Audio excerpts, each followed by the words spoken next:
The mining station Epsilon 7 hung in the void like a rusted metal flower, its extraction arms reaching toward the asteroid field that had been Marcus Chen's home for the past 3 years. He wiped sweat from his forehead as he guided another load of rare earth minerals through the processing chamber, the familiar hum of machinery drowning out the silence of space. At 28, Marcus had volunteered for the frontier mining program to escape the overcrowded cities of Earth. The pay was excellent, the solitude was peaceful, and he had convinced himself that the loneliness was a fair trade for financial security. Most days, he managed to believe it. The proximity alarm shattered his routine thoughts.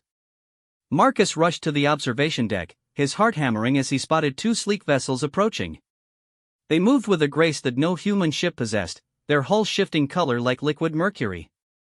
First contact protocols flooded his mind, but fear paralyzed his fingers over the communication console. The ships docked without requesting permission.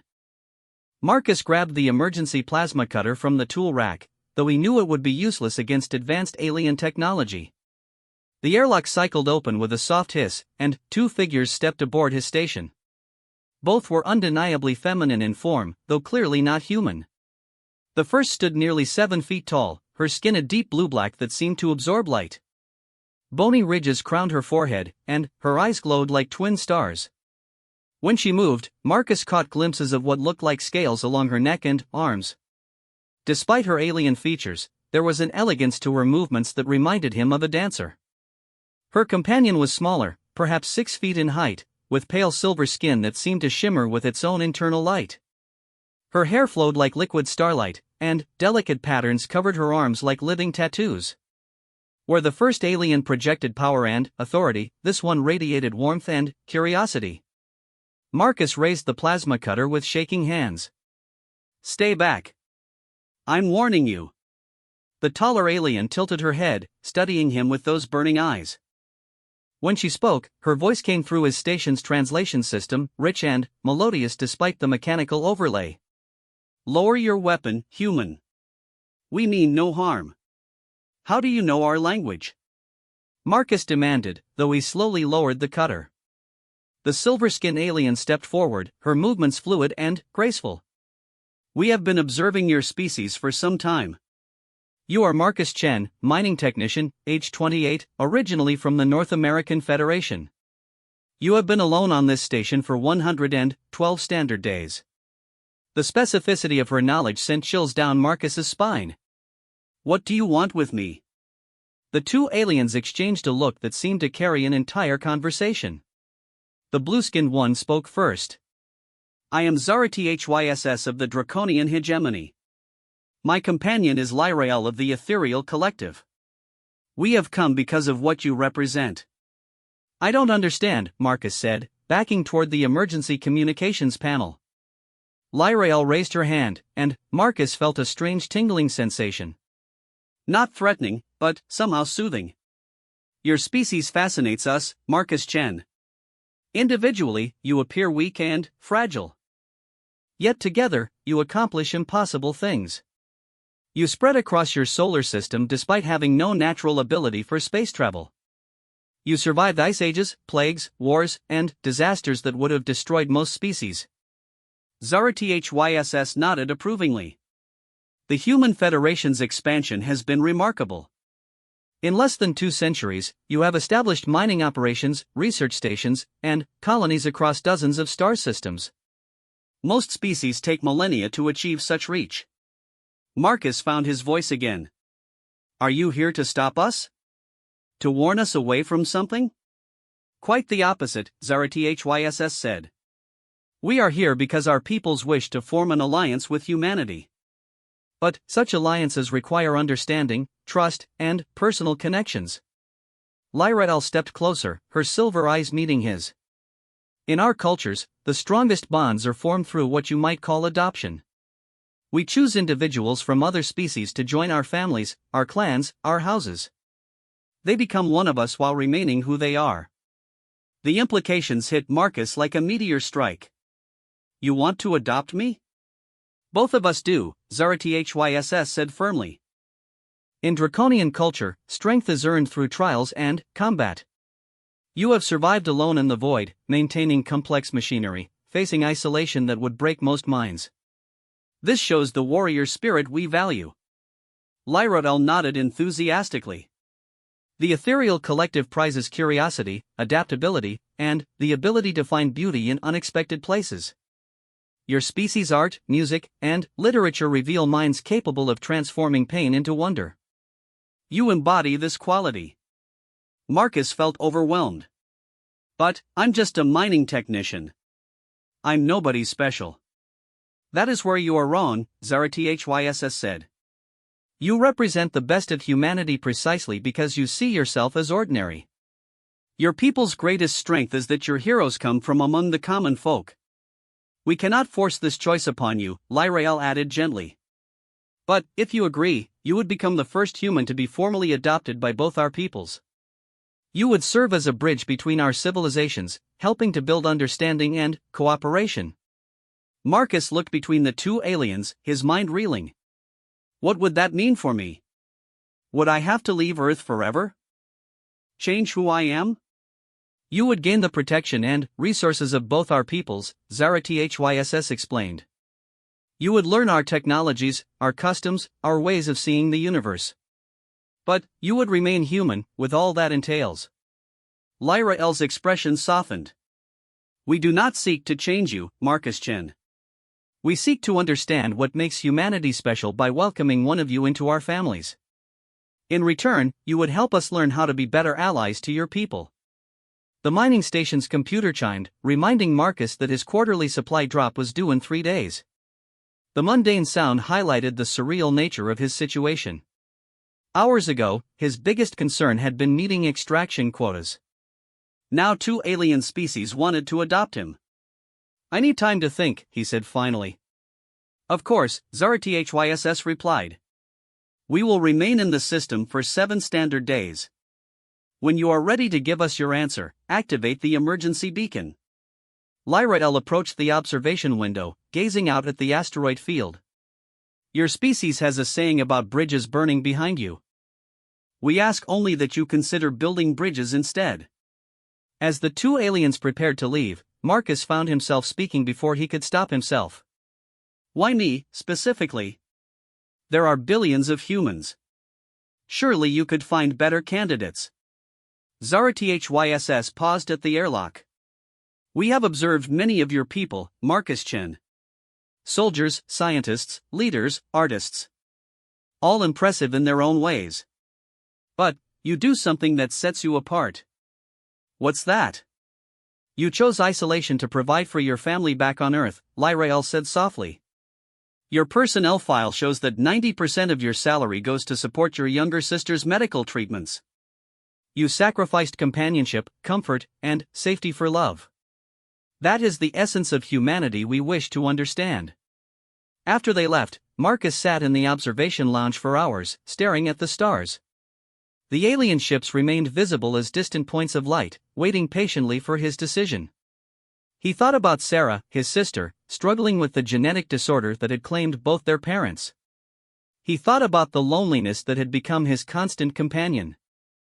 He thought about the opportunity to be something more than a forgotten man on a forgotten station. For the first time in years, Marcus Chen allowed himself to hope that his life might have a greater purpose than simply surviving until the next supply drop. The stars seemed to twinkle with new possibilities, and, somewhere among them, 2 alien women waited to welcome him into their families. The weight of representing all humanity should have terrified him, but, instead, it filled him with a strange sense of destiny. His choice would change everything, and, deep in his heart, Marcus already knew what that choice would be. Marcus activated the emergency beacon at dawn of the 7th day, though dawn and dusk held little meaning in the void. He had spent the week researching everything the station's database contained about alien contact protocols, xenobiology, and galactic politics. The information was woefully inadequate, but it had given him time to process the magnitude of what he was about to undertake. The alien ships arrived within an hour of his signal. This time, Marcus met them in the docking bay, wearing his best civilian clothes instead of work coveralls. It seemed important to mark this moment with some dignity. Zarathys and Lyrael approached together, but Marcus noticed subtle changes in their demeanor. They moved with more formal precision, as if this meeting carried ceremonial weight. Both wore intricate garments that seemed to shift and flow like living things. "You have made your decision," ZaraTHYSS stated. It was not a question. "I have," Marcus replied, surprised by the steadiness of his own voice. "I accept your offer, with conditions." Lyra L. tilted her head curiously. "Speak your terms, Marcus Chen." "First, I want to ensure my sister continues receiving medical care. She needs treatments that cost more than most people earn in a lifetime." "Granted," ZaraTHYSS said immediately. "The draconian hegemony's medical technology far exceeds your current capabilities. We will see that she receives the best possible care. Second, I want to maintain communication with Earth. I won't become a stranger to my own species." "This aligns with our goals perfectly," Lyra L. assured him. "You will serve as an ambassador and cultural bridge. Regular communication with Earth is essential." Marcus took a deep breath. "Third, if this arrangement doesn't work out, if I'm not what you hoped or if I can't adapt, I want the option to return home."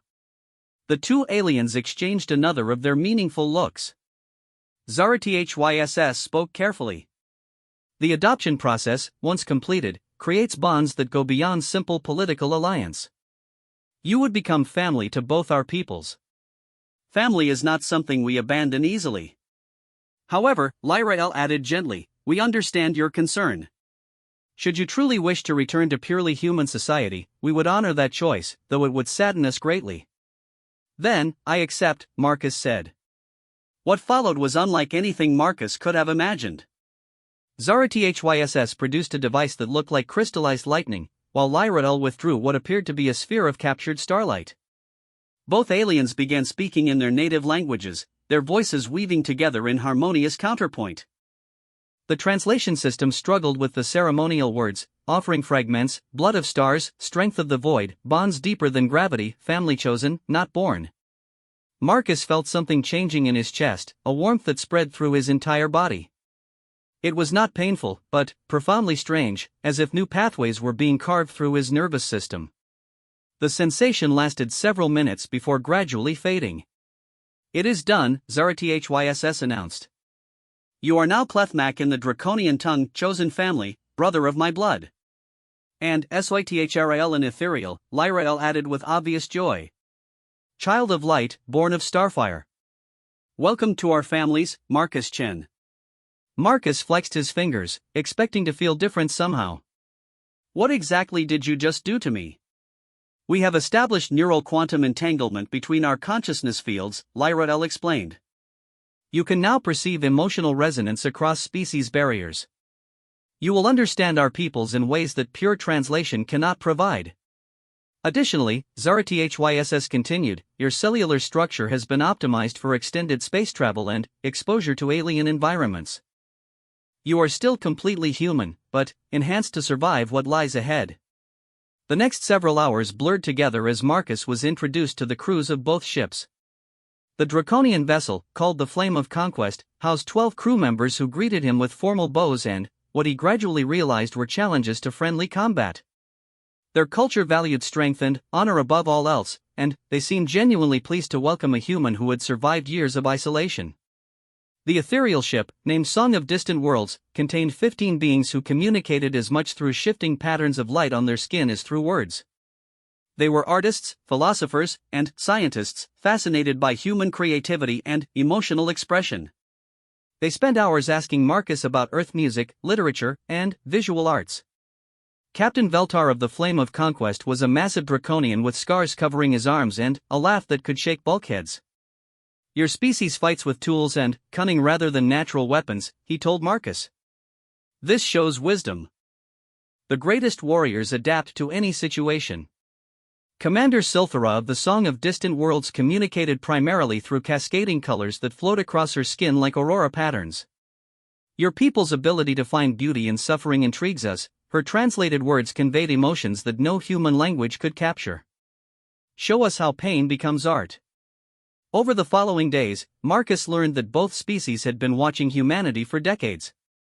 They had observed the colonization of Mars, the establishment of the asteroid mining operations, and Earth's first tentative steps toward interstellar exploration. What impressed them most was humanity's stubborn refusal to give up in the face of seemingly impossible odds. Your people survived an ice age with stone tools, ZaRa-THYSS explained during one of their conversations in the observation lounge. You built ships to cross oceans before you understood currents or weather patterns. You reached for the stars before you had mastered your own planet's ecology. This combination of ambition and adaptability is rare in the galaxy. Lyra L. added her perspective. Most species develop either advanced technology or advanced wisdom. Your people somehow maintain childlike wonder alongside sophisticated engineering. You create poetry about machines and find mechanical solutions to emotional problems. Marcus found himself serving as an informal consultant on human psychology and behavior. Both crews bombarded him with questions about everything from human mating rituals to the reasons behind humanity's diverse musical traditions. He did his best to explain concepts that he had never really thought about before. "Why do humans create art about death and loss?" asked one of the ethereal crew members. Marcus considered the question seriously. "I think it's because we know our time is limited. We're not as long-lived as most species, so we try to capture meaning in the time we have. Art helps us make sense of experiences we can't change." The Draconians were more interested in human conflict resolution and leadership structures. "Your species fights wars, yet you also form alliances with former enemies," Captain Veltar observed. "How do you balance honor with pragmatism?" "We make mistakes," Marcus admitted. "A lot of them. But we're good at learning from failure and adapting our approach. Maybe that's our real strength, not that we don't fail, but that we don't let failure stop us." As they traveled toward the galactic core, where both alien civilizations maintained their capitals, Marcus began to understand the true scope of what he had accepted. The Draconian hegemony controlled over 300 star systems, while the ethereal collective claimed sovereignty over vast regions of space that defied traditional territorial boundaries. Both were ancient civilizations with technologies that made human achievements seem like crude first attempts. Yet both were also stagnating. The Draconians had grown so powerful that they faced no real challenges, leading to complacency among their warrior culture.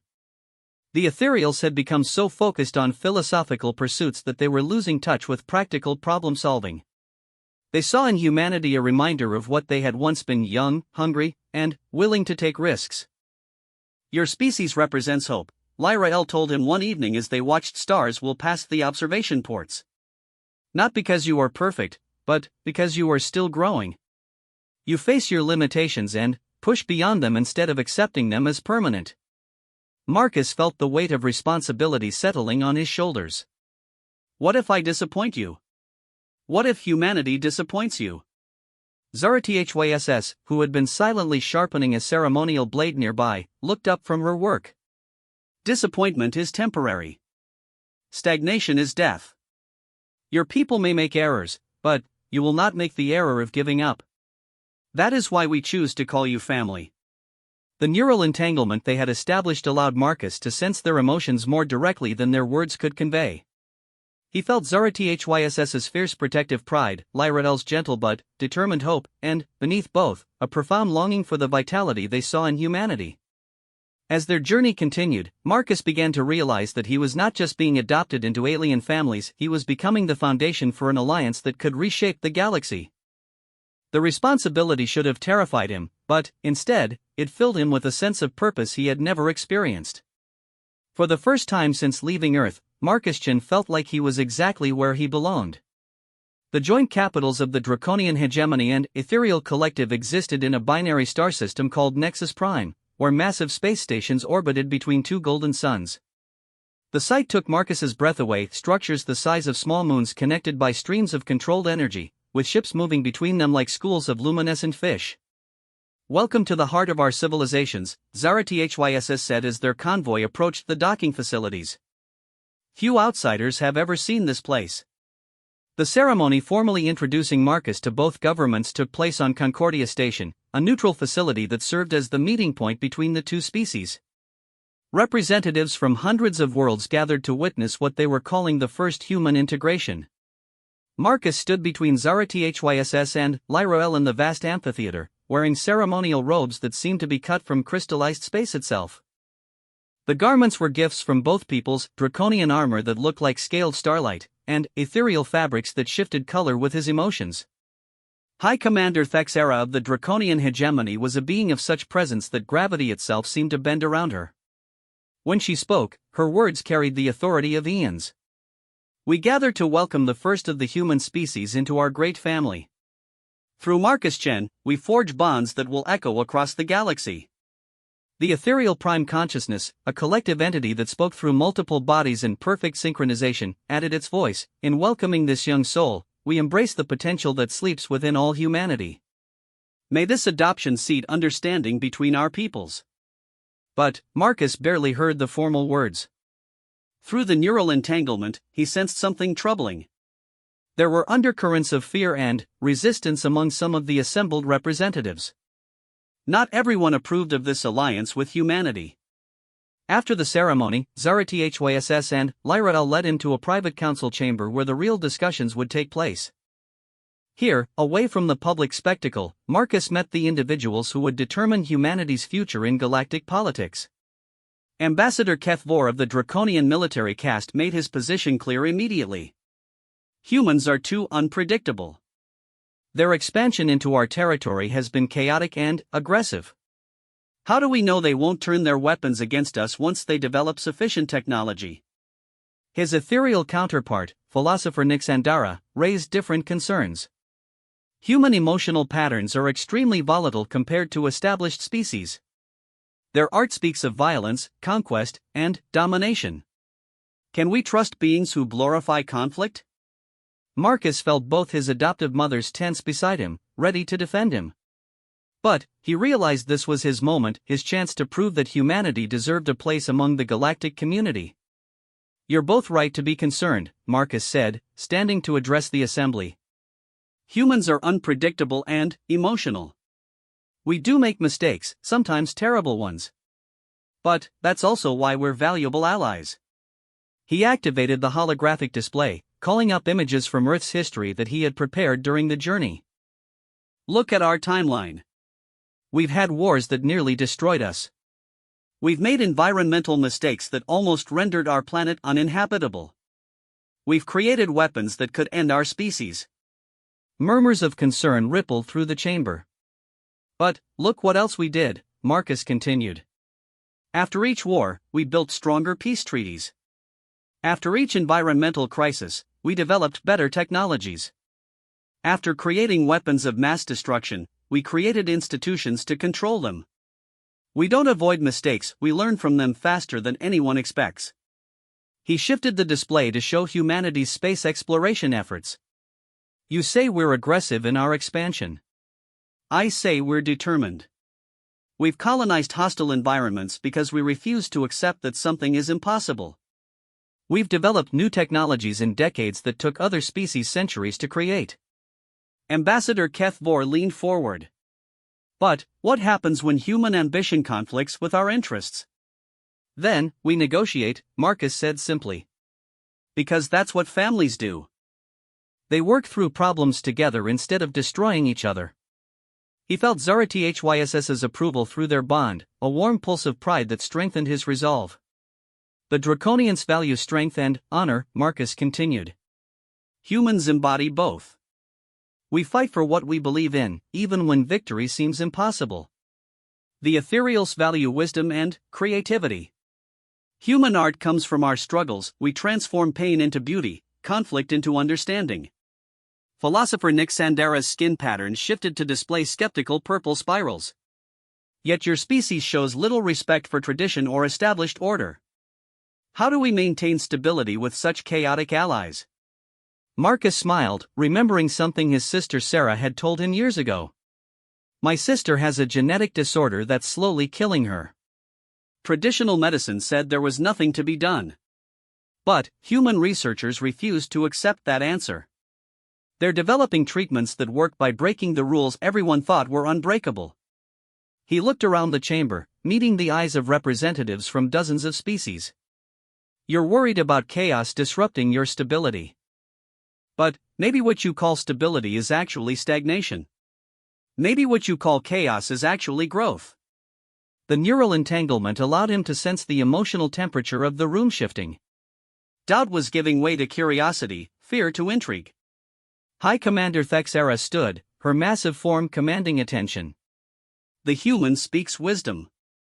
Our peoples have grown comfortable in our power. Perhaps too comfortable. When did we last face a true challenge?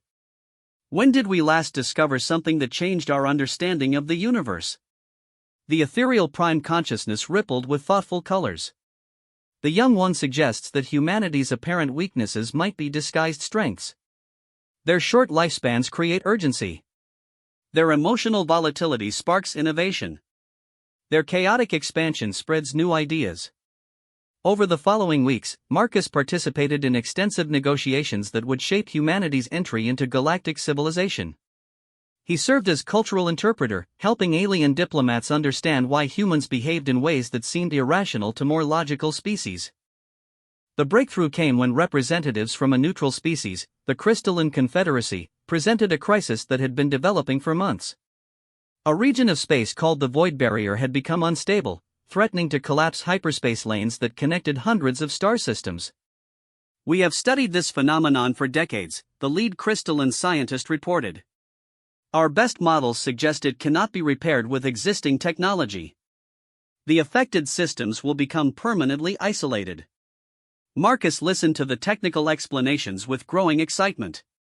To the aliens, this was an insurmountable problem requiring centuries of research. To him, it sounded like exactly the kind of challenge humans specialized in solving. "What if we're thinking about this wrong?" he interjected. "You're trying to repair something that's broken. What if we bypassed it entirely?" The room fell silent. Ambassador Kethvor finally spoke. "Explain." Marcus activated the holographic display, his mind racing with possibilities. "Human engineers have a saying, when you can't go through something, go around it. Instead of fixing the hyperspace lanes, what if we created new ones?" Philosopher Nick Sandara's pattern shifted to display confused gold swirls. The energy requirements would be astronomical. No single species possesses such resources. "But 3 species working together might," Marcus said, looking between his adoptive mothers. "Draconian engineering, ethereal energy manipulation, and human ingenuity. We could create a bypass that not only solves the immediate problem but improves transportation throughout the galaxy." The silence that followed was different from before.